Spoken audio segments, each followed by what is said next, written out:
Arazo! Goal!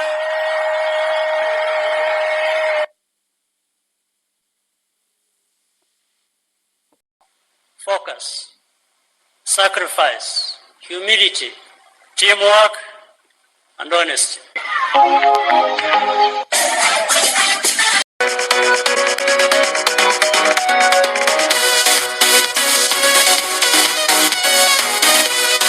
Amahoro y'Imana abakunzi ba Radio Rwanda, turizera ko muri hose mukomeje kugubwa neza.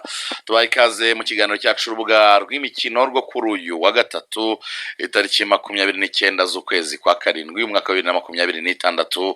Twizere ko tubasanze ku mirongo mutwumviraho ku mirongo ya FM ndetse no ku mbuga zitandukanye mudukurikiraho, imbuga zitandukanye zirimo Radio Garden, zirimo TuneIn ndetse no kuri YouTube live ya Radio Rwanda. Tukaba rero tubahaye ikaze mu kiganiro cyacu cyo kuri uyu wa gatatu.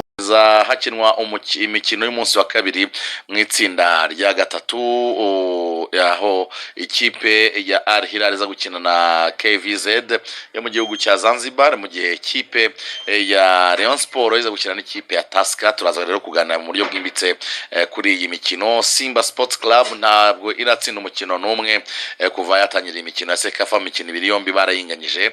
Ese niki cyabaye kuri iyi kipe kugititwara neza kandi ari ikipe y'ubukombe mu karere ka Afrika y'Uburasirazuba? Turaza kubifataho umwanya tubiganire neza cyane. Za transfer mu makipe mukunda hano mu Rwanda turaza kuziha umwanya tuziganireho neza cyane. Ntabwo turi bugarukiraho, turaza kwerekeza ku mugabane w'Uburayi.